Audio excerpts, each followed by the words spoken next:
निर्भया की खबरों में सबसे पहले डालते नजर आज के मुख्य समाचारों पर। सख्त लॉकडाउन शुरू, बेवजह निकलने वालों को किया क्वारंटाइन। 24 मई तक लागू सख्त लॉकडाउन। इमरजेंसी को छोड़ बसों समेत पब्लिक और प्राइवेट ट्रांसपोर्ट पर लगी रोक। करीब 6 घंटे चले घटनाक्रम के बाद हुआ विवाद का पटाक्षेप। पुलिस ने हाथापाई करने वाले 3 जनों को किया राउंड अप। जिला चिकित्सालय में मरीज की मौत के बाद परिजनों की ओर से चिकित्सालय स्टाफ से हाथापाई करने का मामला। जिला अस्पताल में ऑक्सीजन की कमी, कोरोना के नए रोगियों को नहीं किया जा रहा भर्ती। नोटिस बोर्ड पर ऑक्सीजन बेड पे ऑक्सीजन उपलब्ध नहीं होने की सूचना की चस्पा। नर्सेज ने काली पट्टी बांधकर किया कार्य। नर्सिंग दिवस को मनाएंगे आक्रोश दिवस के रूप में। अब खबरें विस्तार से। जानलेवा होने के साथ लगातार बेकाबू होती जा रही कोरोना की चैन तोड़ने के लिए राजस्थान में सोमवार से 2 सप्ताह के लिए सख्त लॉकडाउन की शुरुआत हो गई है। 24 मई तक लागू सख्त लॉकडाउन के पहले दिन इमरजेंसी को छोड़ बसों समेत पब्लिक और प्राइवेट ट्रांसपोर्ट के चक्के थम गए। बाजारों में सन्नाटा पसरा रहा। मुख्य रास्तों पर लोगों की आवाजाही बहुत कम नजर आई। बाजारों में लोग इक्का दुक्का ही नजर आए। पुलिस ने बेवजह घर से बाहर निकलने वाले लोगों को सीधे क्वारंटाइन किया। जिला मुख्यालय पर पुलिस जवानों ने शहर व आसपास के गांव में चौक चौराहों पर नाकाबंदी कर अनावश्यक कार्य से जाने वाले 2 पहिया व चौपहिया वाहन चालकों के चालान काटे। पुलिस जवानों ने आने जाने वालों को रुकवाकर निकलने का कारण पूछा तो सब लोग मेडिकल से दवाई लाना और अस्पताल जाने आने की बात कह रहे थे। मुख्य रास्तों पर पुलिस और यातायात के जवान तैनात रहे।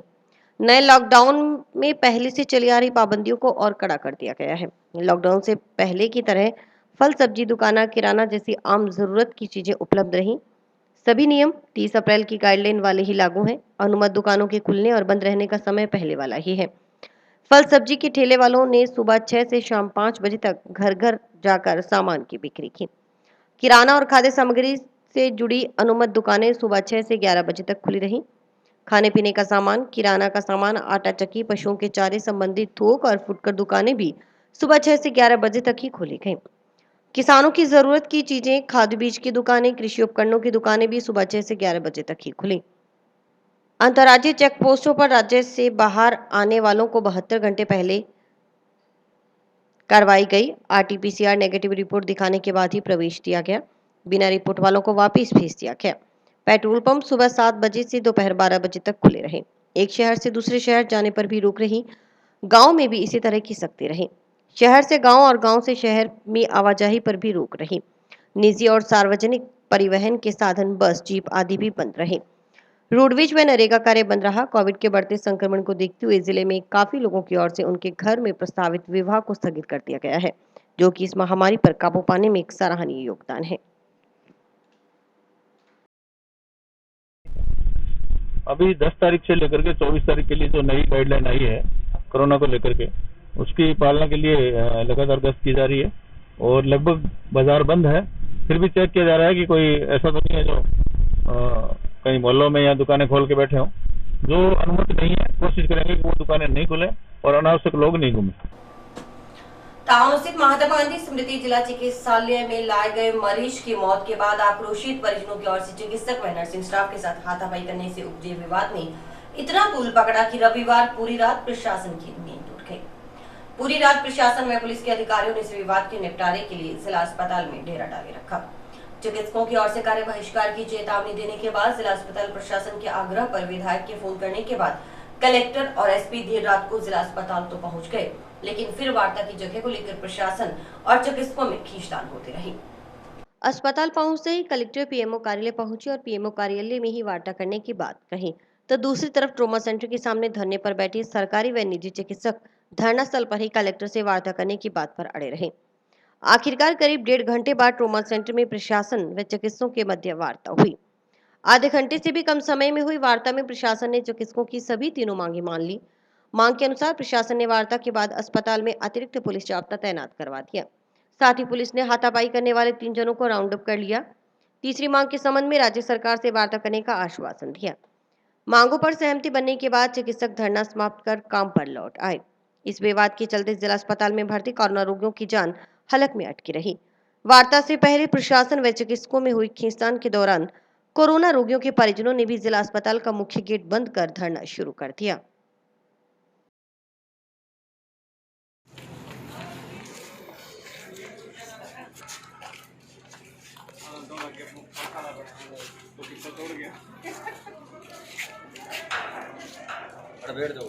आ जाओ, बैठ जाओ, आ जाओ रे। पूरा प्रशासन काम ला रही है मरीज मरे जनता जाए पहाड़ में मरीजों को है तो आप तो बैठा बैठे डॉक्टर को कहते बताओ है छुट्टी पे हमें तो कौन मेन मुख्य है बतावा जान कौन पीएम पीएम बैठा पीएम कोई बात नहीं ऑक्सीजन वाला सिलेंडर है डॉक्टर कह दियो मैं तो छुट्टी पे हां क्या कर इलाज कौन कर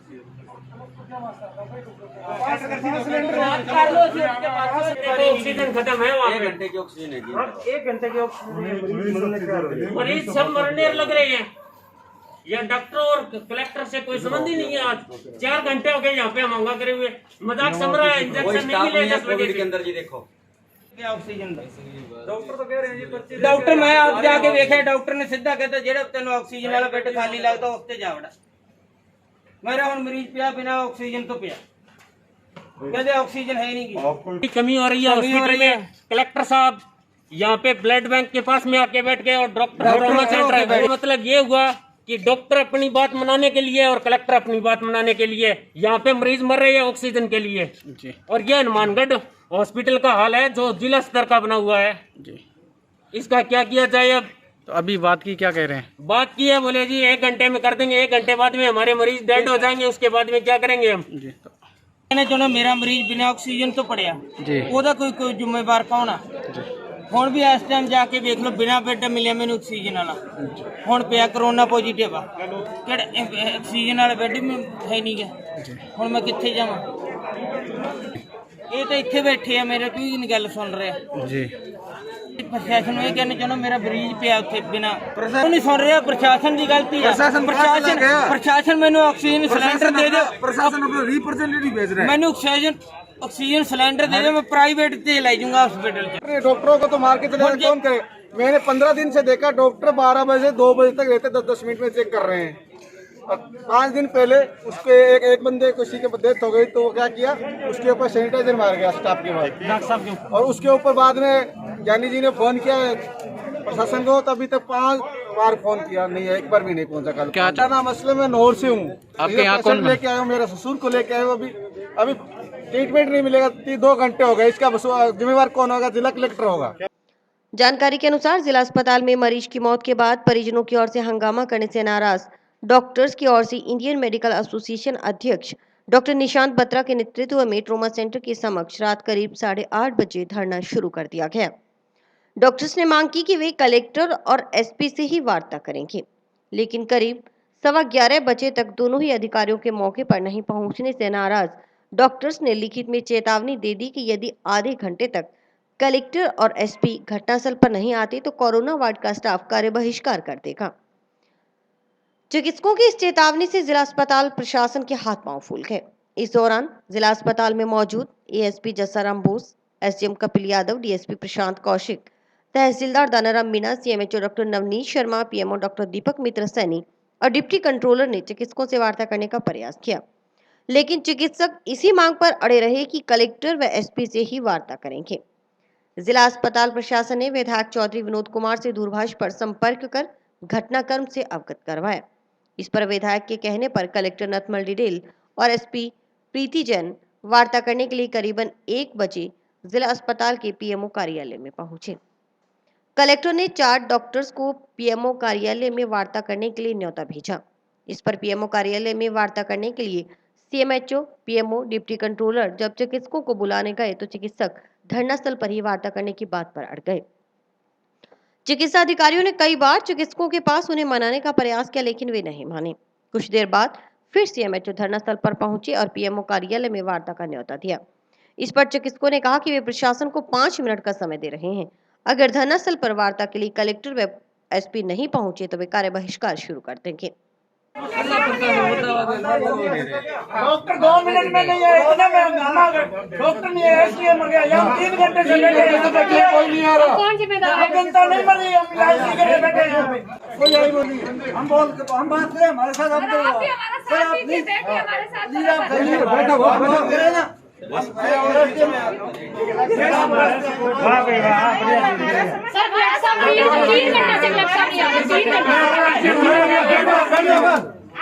कोई आई में हमारे साथ तो है हमारे साथ अब तो हुआ है नहीं सुनेंगे। राम जी हमारे साथ धरने पे बैठे हैं, वो बात हमारे नहीं साथ कर हुआ रहे है, आईएमए के साथ नहीं हुआ है, हमारे के साथ साथ धरने हुआ पे है, बैठे हैं, वो बात नहीं कर हमारे रहे साथ हुआ है। कोई बात करेंगे। नहीं सर ने पूछा कोई ठोक दिया बात में हम बात करेंगे अरे बात में अरे बात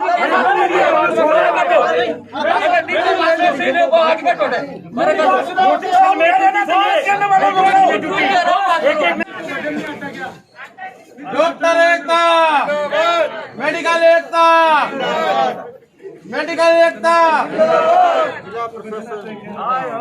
जिला प्रशासन, मेडिकल एकता, जिला प्रशासन हाय हाय जिला प्रशासन हाय हाय जिला प्रशासन हाय हाय जिला प्रशासन मुर्दाबाद जिला प्रशासन मुर्दाबाद जिला प्रशासन मुर्दाबाद जिला प्रशासन जिला प्रशासन जिला प्रशासन अब मैं कहता हूँ जैसे इनको बुलाना चाहिए लोग आगे।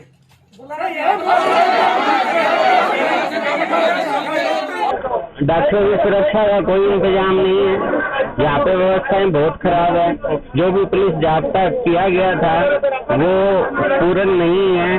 पुलिस वाले यहाँ पे ड्यूटी नहीं देते और डॉक्टर डर डर के काम कर रहे हैं। इस भय के वातावरण में डॉक्टरों का काम करना बहुत ही मुश्किल है। और आज की घटना जो डॉक्टर के साथ मारपीट हुई है, उससे मरीज सीरियस आया था, उसको सारा समुचित ट्रीटमेंट दिया गया, फिर भी मरीज एक्सपायर हो गया। इसमें डॉक्टरों की कहाँ गलती है जो आप डॉक्टरों के खिलाफ मारपीट कर ली और भाग के धमकियां दे रहे हो डॉक्टरों को? ऐसे तो नहीं चलेगा। बिना डॉक्टरों की समुचित सुरक्षा के तो कार्य नहीं चलेगा। भयभीत, भयंकर भयभीत। नाइट ड्यूटी वाले डॉक्टर तो आना नहीं चाहते। सिलेंडर उठाने वाले सिलेंडर नहीं उठाने जाते कि कोई लेट हो गया 1 मिनट तो कब कौन कूट देगा। यहाँ बहुत बुरा हाल है। कभी कोई जनप्रतिनिधि कूट जाता है, कभी कोई सामान्य नागरिक। ये जो पुरानी परंपरा पड़ी है डॉक्टरों को कूटने की, तो कोई डॉक्टर ही उत्तरदायी थोड़ी है मरीज के बढ़ने के लिए। डॉक्टर तो हर संभव कोशिश करता है बचाने की। प्रशासन को 2 घंटे हो गए बुलाए हुए, अभी तक तो प्रशासन पहुंचा नहीं। ऐसी सूचनाएं चल पड़ा है। वहीं इन सब के बीच पूर्व पार्षद विष्णु गोयल ने चिकित्सकों को सोशल डिस्टेंस की पालना नहीं करने पर टोका तो उनमें विवाद हो गया। कुछ देर तक विवाद के बाद पूर्व पार्षद भी वहां से चले गए। इसके बाद करीबन 2:15 बजे सीएमएचओ धरनास्थल पर आई और कहा कि ट्रॉमा सेंटर में वार्ता होगी। वार्ता में किसी प्रकार की अनहोनी न हो, अगर ऐसा होता है तो बीच में ही वार्ता छोड़कर चले जाएंगे।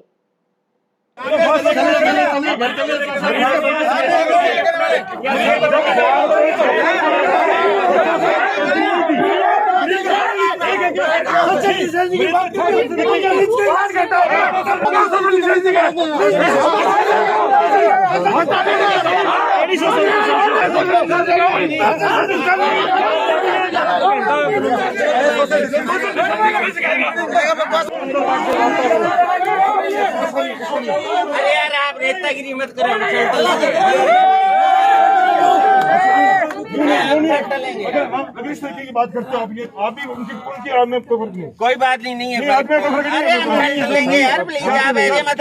आप ऐसे ही आ रहे हो, आप हो कौन यार? है। मैं कौन बता दूंगा, फिर अभी कौन हूँ मैं? ऐसे बीच में नेतागिरी मत करो यार। आप क्या कर रहे हो? आप रोटियां मत सेको। आप क्या कर रहे हो? हम जो कर रहे हैं वो हम अपने आदमी के लिए कर रहे हैं। मत करो आप लोग करने के लिए पार्षद आ गए, अब दूसरा पार्षद आ गए। ये काम नहीं होगा। नेतागिरी जनप्रतिनिधि कर रहे हैं, ये पार्षद जनप्रतिनिधि कर रहे हैं। यही बदतमीजी तो हमारे साथ होती है, ये हमेशा यही फिर हो रही है हमारे साथ। फिर हम करेगा, घंटा करेगा। अरे यार डॉक्टर साहब को तो मत करो। अरे ऐसी बदतमीजी मत करो। आप बदतमीजी मत करो हमारे साथ। हम कर लेंगे, अपनी सेवा कर देंगे। हमें मत धर्म सिखाओ हमारा धर्म। आप अपने धर्म का पालन करो। सुन लो, एक बार बताऊंगा आपको क्या। अरे हीरो मत बनो यार, अरे हीरो मत बनो। रात्रि करीबन 2:30 बजे ट्रॉमा सेंटर में कलेक्टर व एसपी सहित अन्य अधिकारियों के साथ चिकित्सकों की वार्ता हुई। करीबन आधे घंटे तक वार्ता चली। 3 बजे एसपी ने ट्रॉमा सेंटर से बाहर आकर कहा कि जिला अस्पताल में अतिरिक्त पुलिस जाब्ता लगवा दिया गया है। ऑक्सीजन सिलेंडरों को लेकर सरकार से बात कर व्यवस्था करवाई जाएगी। चिकित्सक व नर्सिंग स्टाफ के साथ हाथापाई करने वाले 3 जनों को राउंड अप कर लिया गया। इस पर तीनों मांगों पर सहमति बनने पर 3 बजे चिकित्सकों ने धरना समाप्त कर दिया। विवाद का निपटारा होने पर प्रशासन व चिकित्सा विभाग के अधिकारियों ने राहत की सांस ली। ऑलरेडी जो हॉस्पिटल क्षेत्र में जो चौकी है उसके अलावा पुलिस ने एक्स्ट्रा जाब्ता लगा रखा है और प्रयास करेंगे कि हम और इसको मजबूत कर सकें। एक सब इंस्पेक्टर को हम स्पेशली इसके लिए कि जो इस हॉस्पिटल क्षेत्र में पूरी व्यवस्था को ओवरऑल मॉनिटर करेगा उसके लिए भी लगा देंगे। इसके अलावा आवश्यकता पड़ने पर अभी भी जो घटना हुई थी शाम को जिसमें उनमें हमने 3 लोगों को ऑलरेडी राउंड अप कर लिया है। आगे भी पूरा प्रयास करेंगे कि सुरक्षा व्यवस्था जो है या कोई भी कानून व्यवस्था की स्थिति है वो उत्पन्न नहीं हो पाए और पूरी सुरक्षा व्यवस्था एकदम पुख्ता प्रबंध है, इसका पूरा प्रयास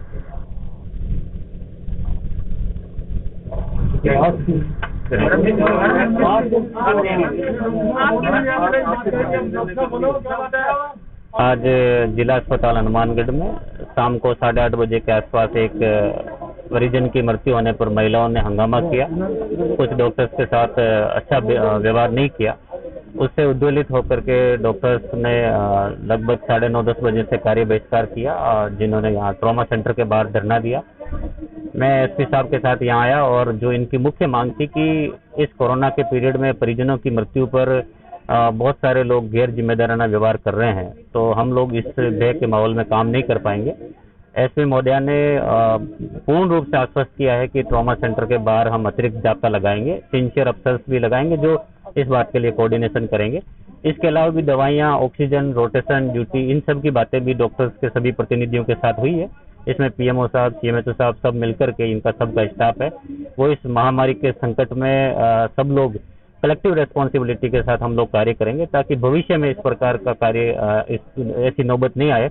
और मैं आप सब मीडिया के माध्यम से भी अपील करूंगा कि आमजन इस महामारी के संकट में धैर्य का अपना परिचय दें। हम सब समझते हैं कि ये एक वार लाइक सिचुएशन है जिसमें सबको मिलकर के सामना करना है। संसाधनों की कमी है, ये हम सब लोग इस बात को मानते हैं, लेकिन जितना बेहतर कर सकते हैं डॉक्टर्स की टीम मिलकर के प्रयास कर रही है, प्रशासन उसमें पूरा सहयोग कर रहा है।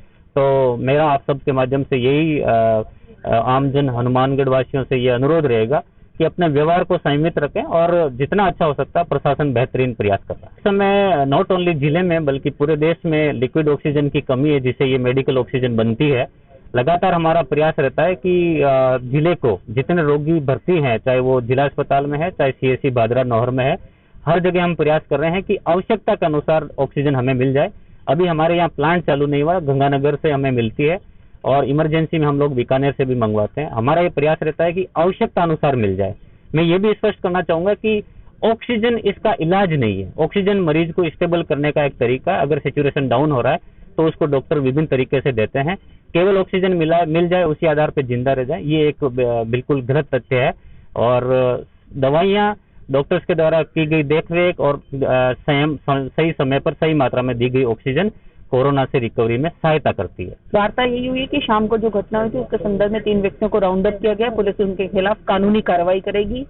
इसके अलावा हॉस्पिटल में जिस तरीके की परिस्थितियां हैं कोविड के बढ़ते हुए संक्रमण के कारण, उसके कारण ज्यादा से ज्यादा और बेहतर सुरक्षात्मक उपाय हॉस्पिटल क्षेत्र में किए जाएंगे।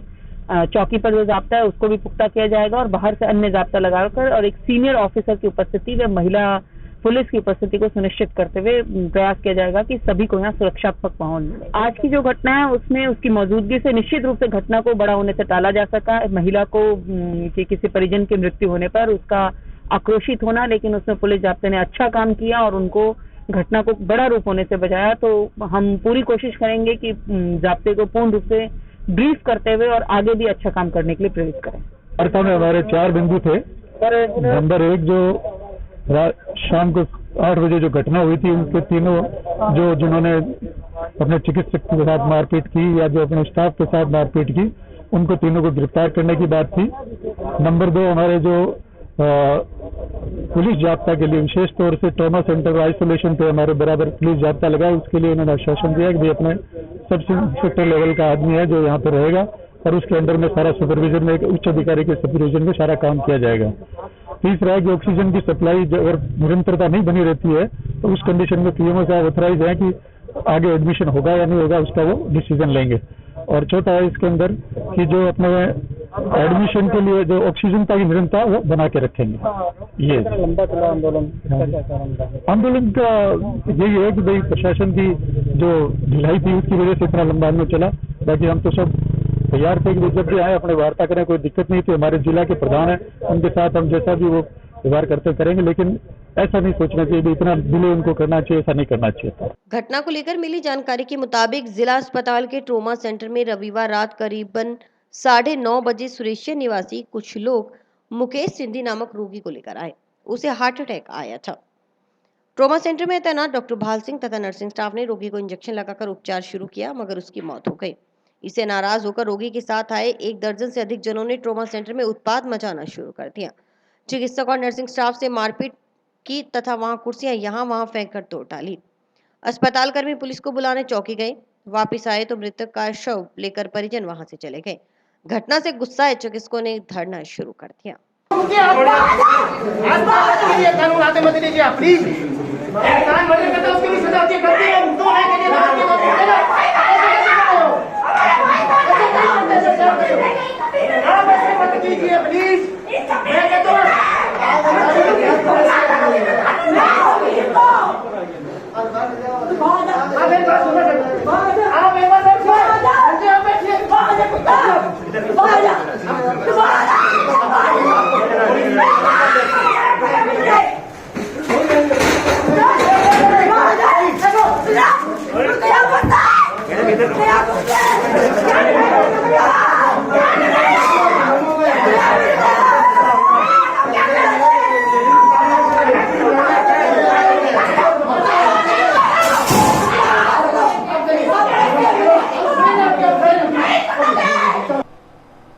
सोमवार से शुक्रवार तक गारंटी में 75% और शनिवार रविवार को वीकेंड कर्फ्यू के कारण 100% छूट प्रदान करने की मांग को लेकर शराब ठेकेदारों ने सोमवार को शासन सचिव के नाम जिला आबकारी अधिकारी कार्यालय में ज्ञापन सौंपा। शराब ठेकेदारों के अनुसार उन्होंने लॉकडाउन में आबकारी नीति 2021-22 में पूर्ण विश्वास रखते हुए बोली लगाई और नियम अनुसार पूर्व निर्धारित सभी शर्तों का निर्वहन करते हुए पूर्ण स्वीकृति के पश्चात अपना कारोबार शुरू किया। शराब ठेकेदारों ने बताया कि वर्तमान आबकारी नीति 2021-22 के अनुसार शराब के ठेके खुलने का समय 10 से लेकर 8 बजे तक है। 24 अप्रैल को जारी विभागीय आदेश के अनुसार अन्य दुकानों की भांति शराब दुकानें भी सुबह 6 से 11 बजे तक खुली रहेंगी। शनिवार रविवार को साप्ताहिक लॉकडाउन के समय दुकानें पूर्णतः बंद रहेंगी। शराब ठेकेदारों ने कहा कि विभाग के यह आदेश आबकारी 2021-22 के विरुद्ध है, क्योंकि इस आदेश की पालना करते हुए ठेका चलाना संभव नहीं, क्योंकि शराब का सेवन रात्रि के समय किया जाता है। सुबह 10 बजे से रात्रि 8 बजे से पूर्व निर्धारित समय में ही पूरे दिन की अधिकांश बिक्री आखिरी 2 घंटे शाम 6 से 8 बजे के बीच होती है, परंतु सुबह 6 बजे से सुबह 11 बजे तक के समय में शराब का ग्राहक नहीं आएगा। सरकार की ओर से निर्धारित न्यूनतम गारंटी की पूर्ति करना ठेकेदारों के लिए वर्तमान स्थिति में कहीं भी संभव नहीं। शराब ठेकेदारों ने कहा कि यदि विभाग चाहे तो वे सुबह 6 बजे से 11 बजे तक की शराब की बिक्री करने पर सहमत है, लेकिन इस जन अनुशासन पखवाड़ा का समय में पूर्व निर्धारित न्यूनतम गारंटी समाप्त कर जितनी बिक्री हो उतनी जिम्मेदारी के आधार पर अगर ठेका चलाने की इजाजत विभाग की ओर से दी जाती है तो ठेकेदार सहयोग करने के लिए सदैव तत्पर हैं, वरना ठेका चलाना ठेकेदारों के लिए संभव नहीं। हमारी शराब ठेकेदारों की ये समस्या है कि हमारा शराब की दुकान सुबह 6 से 11 तक खोली जाती है, तो ये सुबह तो पूजा पाठ का समय होता है, इसमें कोई शराब लेने नहीं आते। तो इस कारण हमें थोड़ा टाइम दिया जाए या हमारी दुकानें पूर्ण रूप से बंद कर दी जाए, क्योंकि इस कारण हमारी गारंटी तो नहीं लगेगी, गारंटी घटा दी जाए। बहुत भारी नुकसान हो रहा है। जैसे पहले हमारे पास टाइम था दुकान खुलने का सुबह 10 से 8 बजे का, तो हमें 10 घंटों का टाइम मिलता था, उसमें भी हमारी गारंटी पूर्ण रूप से नहीं लगती थी। और अब राज्य सरकार लॉकडाउन कहने के बावजूद हमें 6 से 11 का टाइम दिया 5 घंटे का, और शनिवार और रविवार को पूर्ण रूप से लॉकडाउन बता रहे हैं, तो हमारी गारंटी बिल्कुल भी नहीं लग रही है। इसलिए हम ये चाहते हैं या तो हमारी दुकानें पूर्ण रूप से बंद कर दी जाए और या हमें 80% गारंटी माफ की जाए। इसीलिए हम आज सभी इकट्ठे होकर डीओ साहब को ज्ञापन दिया है, वो बोल रहे हैं, आश्वासन दिया उन्होंने भी, हम आपकी मांगे पूरी करेंगे। पूर्व केंद्रीय मंत्री व लोकसभा सांसद निहाल चंद के अथक प्रयासों के मद्देनजर केंद्र सरकार की ओर से श्रीगंगानगर जिलों में किसानों को बड़ी राहत प्रदान करते हुए चमकहीन सिकुड़े टूटे हुए गेहूं की खरीद भारतीय खाद्य निगम की ओर से किए जाने की मंजूरी प्रदान की है। सांसद निहाल चंद ने बताया कि हनुमानगढ़ श्रीगंगानगर में बेमौसम बारिश और खराब मौसम के कारण बर्बाद हुई गेहूं की फसल को लेकर केंद्र सरकार ने क्षेत्र के किसानों को बड़ी राहत प्रदान की है। टाउन स्थित महात्मा गांधी स्मृति जिला अस्पताल में सोमवार को ऑक्सीजन को लेकर स्थिति गंभीर हो गई। जिला अस्पताल में ऑक्सीजन की कमी के चलते सोमवार को नए कोरोना रोगियों को भर्ती नहीं किया गया। नोटिस बोर्ड पर ऑक्सीजन बेड व ऑक्सीजन उपलब्ध नहीं होने की सूचना चस्पा कर दी गई। ऑक्सीजन की कमी के चलते कोरोना मरीजों के परिजन सोमवार को पूरा दिन अपने सर पर भागदौड़ करते रहे। बताया जा रहा है कि श्रीगंगानगर से एक गाड़ी 30 ऑक्सीजन सिलेंडर लेकर हनुमानगढ़ रवाना हुई है। शाम तक यह गाड़ी जिला अस्पताल पहुंचेगी। मरीजों के परिजनों को अस्पताल प्रशासन ने कहा कि 1 घंटे की ऑक्सीजन शेष रह गई है। श्रीगंगानगर से ऑक्सीजन आ रही है, देरी हो तो परिजन अपने सर पर ऑक्सीजन का प्रबंध करें। उधर ऑक्सीजन की कमी के चलते मरीजों के परिजन परेशान होते रहे। वे अपने स्तर पर ऑक्सीजन की व्यवस्था करने के लिए भागदौड़ करते रहे। उधर पीएमओ डॉक्टर दीपक मित्र सैनी ने बताया कि जिला अस्पताल में ऑक्सीजन की कमी महसूस हो रही है। ऑक्सीजन की उपलब्धता के लिए गाड़ियों पर निर्भर रहना पड़ता है कि कितनी गाड़ियां कब चली और कब जिला अस्पताल पहुंचेंगी, क्योंकि ऑक्सीजन सिलेंडरों का सुरक्षित भंडारण नहीं किया जा सकता। जिला अस्पताल में ऑक्सीजन की खपत और उपलब्धता बराबर है, इस वजह से सुरक्षित भंडारण नहीं किया जा सकता। इस कारण थोड़ी परेशानी रहती है। जिला अस्पताल के 3 कर्मचारी 3 शिफ्टों में काम कर रहे हैं। इन्हें सिर्फ इस कार्य के लिए लगाया गया है कि ऑक्सीजन की कितनी लागत है, कितनी आवक है और कितनी खपत हो रही है, परंतु ऑक्सीजन की सप्लाई सीमित है। उन्होंने बताया कि आज की स्थिति में जिला अस्पताल की 2 गाड़ियां ऑक्सीजन सिलेंडर के लिए श्रीगंगानगर में खड़ी हैं। उनमें से एक गाड़ी श्रीगंगानगर से रवाना हो चुकी है, लेकिन दूसरी गाड़ी को भरने के लिए श्रीगंगानगर में लिक्विड ऑक्सीजन खत्म है। उसका टैंकर आने पर ही दूसरी गाड़ी लिक्विड ऑक्सीजन लेकर आएगी, लेकिन उस टैंकर में भी हनुमानगढ़ के लिए लिक्विड ऑक्सीजन की मात्रा काफी कम है। रविवार को एक गाड़ी बीकानेर भेजी गई है, वह गाड़ी शाम तक आएगी। एक और गाड़ी सोमवार सुबह बीकानेर भेजी गई, वह भरी जाएगी तब आएगी। पीएमओ ने बताया कि ऑक्सीजन की कमी को लेकर रोगियों से समझाइश की जा रही है। ऑक्सीजन की कमी के चलते एक बार की रविवार रात्रि से नए कोरोना रोगियों की भर्ती नहीं किया जा रहा। सुबह यह लगा कि ऑक्सीजन आ रही है तो कुछ नए रोगियों को भर्ती किया गया, लेकिन बाद में पता चला कि जो ऑक्सीजन आ रही है उससे पूर्व की भर्ती कोरोना रोगियों का इलाज करना पूर्ण रूप से संभव नहीं है। इस वजह से व्यवस्था की जा रही है।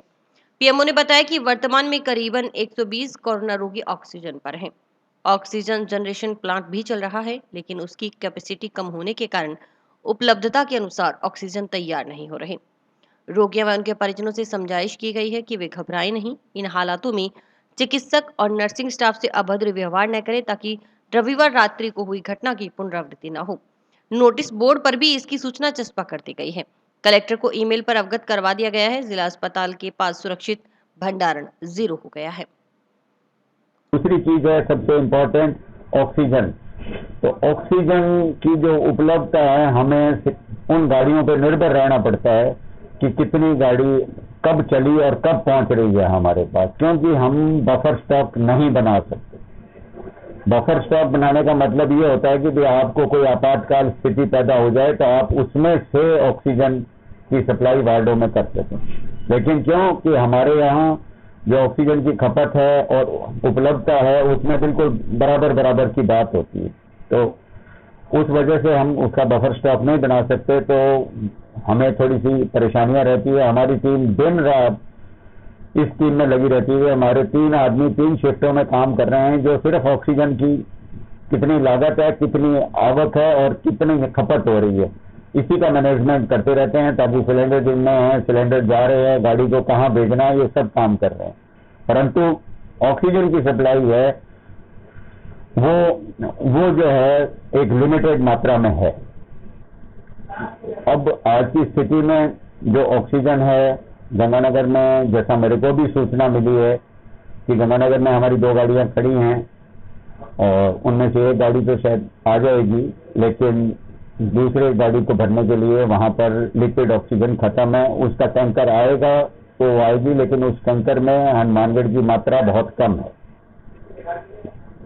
बीकानेर जो गाड़ी गई हुई है वो बीकानेर कल से गई हुई है, उसको भरेंगे, वो शाम तक आएगी। दूसरी गाड़ी आज सुबह बीकानेर भेजी है, उसको भरेंगे तब आएंगे। लेकिन ऑक्सीजन की थोड़ी हमें प्रॉब्लम है, तो रोगियों को हम समझाइश कर रहे हैं, बता रहे हैं, और हमने अभी एडमिशन रोक दिए हैं। रात्रि से हमने एडमिशन रोके। सुबह थोड़ा सा हमें यूं लगा कि ऑक्सीजन आ रही है तो हमने एडमिशन कुछ किए, परंतु जो ऑक्सीजन बाद में हमें ज्ञात हुआ कि जो ऑक्सीजन आ रही है उससे जो एडमिट रोगी है उनका इलाज करना भी पूर्ण रूप से संभव नहीं है। तो इस वजह से हम अपना मैनेजमेंट कर रहे हैं, कोशिश कर रहे हैं, आगे जैसी ईश्वर की इच्छा है वो होगा। कितने पेशेंट हैं इस समय ऑक्सीजन पे 118 120 चल रहे हैं पेशेंट। तो ऑक्सीजन जनरेशन प्लांट भी चल रहा है, लेकिन उसकी जो कैपेसिटी है वो कम है, तो वो उतनी ऑक्सीजन मेंटेन नहीं कर पा रहा है। हमें अपनी सपोर्ट के लिए सिलेंडर उसमें लगाने पड़ते हैं। कोई नोटिस बोर्ड पे आज आपने सूचना लगाई? हाँ, वो सूचना लगाई है। वो इसलिए बताया है कि भाई लोग एजुकेट होकर वहाँ जो ड्यूटी पे स्टाफ बैठा है, डॉक्टर बैठे हैं, उनसे अभद्र व्यवहार नहीं करें, ताकि जिस तरह से कल की घटना हुई थी तो वो पुष्टि पुनरावृत्ति नहीं हो। तो उनको पहले सूचना दे देते हैं कि भाई ऑक्सीजन नहीं है, कल को फिर वो कहेंगे कि भाई आपने हमें पहले सूचना दी। इसलिए सूचना के लिए लगाया है। बात पहुँचाई उनको सुबह हमने मेल पे लिख दिया है कि भाई हमारे पास बफर स्टॉक 0 हो गया। उधर सोमवार को जिला अस्पताल की ओपीडी करनी धर्मशाला में शुरू हो गई। पीएमओ डॉक्टर दीपक मित्र सैनी ने जिला अस्पताल की ओपीडी में काफी संख्या में लोग आते थे। कुछ लोग बीमारियों से ग्रसित थे तो कुछ खांसी जुकाम बुखार के रोगी थे। इनके अस्पताल में घूमने से दूसरे लोग संक्रमित होते थे। जिला अस्पताल में कोविड वार्ड में कोविड संक्रमित रोगी भर्ती हैं, उनके परिजन भी आते हैं। परिजन भी अपने परिचितों से मिलते थे, इससे भी संक्रमण फैलने का डर रहता था। इसको ध्यान में रखते हुए कोविड संक्रमण कम करने के लिए कलेक्टर के निर्देशानुसार अस्पताल की ओपीडी व्यवस्था करनी धर्मशाला में की गई है। करनी धर्मशाला में कुछ जिला चिकित्सालय के डॉक्टर जबकि कुछ निजी अस्पतालों के डॉक्टर्स रोगियों की जांच कर दवाएं लिख कर देंगे। रोगी को पर्ची जिला अस्पताल से काट कर दी जाती है। इसके बाद वह करनी धर्मशाला में जाकर डॉक्टर को दिखा सकता है। इसके बाद वापस जिला अस्पताल में आकर दवाएं लेंगे। लेकिन अस्पताल में आने वाले अन्य बीमारियों के मरीजों व कोविड वार्ड में भर्ती मरीजों और उनके परिजनों का संपर्क न हो, इसके लिए अस्पताल में बैरिकेडिंग करवा दी गई है। जिला कलेक्टर महोदय के निर्देश के अनुसार कोविड संक्रमण कम करने के लिए, क्योंकि ओपीडी के अंदर काफी संख्या में लोग आते थे, कुछ तो अलग बीमारियों से आते थे, कुछ खांसी जुकाम और उनके लिए भी आते थे, तो वो सारे हॉस्पिटल में घूम के अलग से संक्रमण करते थे। और क्योंकि यहाँ कोविड वार्ड के अंदर कोविड रोगी भर्ती है, उनके परिजन भी हैं जिनके कईयों के टेस्ट होंगे नहीं होंगे, उनसे भी रोगियों के अंदर बाहर मिल के आते थे, तो संक्रमण फैलने का डर रहता है। तो इसलिए जो अपनी ओपीडी व्यवस्थाएं हैं उनको करनी धर्मशाला में शुरू किया गया। करनी धर्मशाला में कुछ सरकारी हमारे जिला चिकित्सालय के डॉक्टर और कुछ प्राइवेट डॉक्टर्स ने एसोसिएशन ने अपना सहयोग दिया है, तो उस तरह से मिलके उन लोगों को उनका उपचार किया जा रहा है। पर्ची हमारे जिला अस्पताल में कट जाती है, हमारे यहीं से उनको मुफ्त में दवाई मिल जाती है, लेकिन उनका कंटेनमेंट कर दिया गया है कि वो अलग रहेंगे और जो हॉस्पिटल के रोगी हैं उनके परिजन और उनके बीच में संपर्क ना हो सके। पीएमओ डॉक्टर सैनी ने कहा कि वर्तमान में जिस तरह से कोरोना की दूसरी लहर चल रही है उसमें संक्रमण ज्यादा खतरनाक है, रोगियों पर ज्यादा प्रभाव पड़ रहा है। कोरोना संक्रमित रोगियों के ठीक होने की दर हनुमानगढ़ में कम है, इसलिए रिकवरी कुछ देरी में होती है। रोगियों के अंदर ज्यादा जटिलताएं देखने को मिल रही हैं। हर संभव इलाज जिला अस्पताल स्टाफ की ओर से दिया जा रहा है। दवाइयां व चिकित्सा उपलब्ध है। जिला अस्पताल में जितने कोविड वार्ड बनाए गए हैं उन सब में राउंड द क्लॉक डॉक्टर व round the clock nursing staff है, वह round the clock he helper है, ताकि किसी भी रोगी को कोई दिक्कत ना हो। लेकिन संक्रमण ज्यादा खतरनाक है और संक्रमण की जटिलताएं अधिक है, तो मरीजों को दिक्कतें आ रही हैं। और अभी जिस वर्तमान में जिस तरह से कोरोना की लहर चल रही है, सेकंड लहर चल रही है, इसमें संक्रमण ज्यादा खतरनाक है और रोगियों पे ज्यादा प्रभाव पड़ रहा है। रोगी ठीक होने की दर अपने यहाँ कम है, इसलिए रिकवरी थोड़ी लेट होती है और रोगी के अंदर कॉम्प्लिकेशन ज्यादा हो रहे हैं। हमारी टीम का, हम डॉक्टरों का, सबका इसके अंदर ये है कि भी हम उनका पूर्ण रूप से अच्छे तरीके से इलाज कर सकें जो हमारे से यहाँ संभव है। दूसरी चीज होती है कि हमारे पास कोई दवाइयों की ऐसी कोई अनुपलब्धता नहीं है। दवाइयाँ हैं हमारे पास, डॉक्टर्स हैं सारे हमारे पास, प्रिकॉशनरी मेजर्स भी है, हम अपना काम कर रहे हैं। इस जिला चिकित्सालय में जितने भी कोविड वार्ड बनाए गए हैं उन कोविड वार्ड में राउंड द क्लॉक डॉक्टर हैं, round the clock nursing staff है, राउंड द क्लॉक हेल्पर हैं, ताकि किसी भी रोगी को कहीं कोई दिक्कत नहीं आए। लेकिन क्योंकि संक्रमण ऐसा है और संक्रमण के कारण उसके कॉम्प्लिकेशन ज्यादा हैं, तो मरीजों को दिक्कतें रहती हैं। 11 सूत्री मांग पत्र पर कार्रवाई नहीं करने तथा नर्सेज के पदनाम केंद्र अनुरूप नहीं करने से व्यथित नर्सेज की ओर से राजस्थान नर्सेज एसोसिएशन के बैनर तले सोमवार को प्रदेश व्यापी आह्वान पर काली पट्टी बांधकर कार्य किया गया। मंगलवार को नर्सेज काली पट्टी बांधकर कार्य करेंगे। इसके बाद बुधवार को अंतर्राष्ट्रीय नर्सेज दिवस के दिन काली पट्टी बांधकर 1 घंटे अतिरिक्त सेवाएं देकर नर्सेज दिवस को आक्रोश दिवस के रूप में मनाकर अपना विरोध दर्ज करवाएंगे। संगठन के पूर्व जिला अध्यक्ष गगनराम सारण ने बताया कि पिछले 25 वर्षों से सरकार को अपनी मांगों के संबंध में विभिन्न मंचों और कार्यक्रमों के माध्यम से अवगत करवाया जा चुका है, लेकिन सरकार की तरफ से कोई संतोषजनक पहल नहीं की गई। इससे नर्सिंग समुदाय में रोष व्याप्त है। मांगों पर कार्रवाई न करने के खिलाफ आंदोलन करने का निर्णय लिया गया। नर्सेज एसोसिएशन जिला शाखा हनुमानगढ़ आज प्रदेश व्यापी आह्वान से काली पट्टी बांध कर विरोध प्रदर्शन कर रहा है। हमारा 11 सूत्री मांग पत्र राज्य सरकार के पास पिछले 2.5 सालों से पेंडिंग पड़ा है, जिसमें केंद्र के समान पदनाम, ANM-LHD को समय पर पदोन्नति, यूटीबी में लगे हुए स्टाफ को स्थायीकरण और अन्य मांगे जो मांग पत्र में हैं, उनके बारे में हम सरकार से बहुत ही अच्छी तरीके से, विभिन्न मंचों से, गांधीवादी तरीके से सब कुछ सरकार की सहमति भी है, लेकिन सरकारी उदासीनता के कारण वो आदेश प्रसारित नहीं कर रही। इसलिए राज्य व्यापी प्रदेश अध्यक्ष ने हमारा आह्वान किया है कि हम 10-11 तारीख को काली पट्टी बांधकर विरोध जताएंगे और 12 मई अंतर्राष्ट्रीय नर्सिंग दिवस को विरोध दिवस के रूप में मनाएंगे। 1 घंटा अतिरिक्त कार्य करेंगे। राज्य सरकार के साथ सहयोग हमारा जारी रहेगा। और इसी के साथ समाचार समाप्त हुए। रोजाना देखते रहिए समाचार। नमस्कार।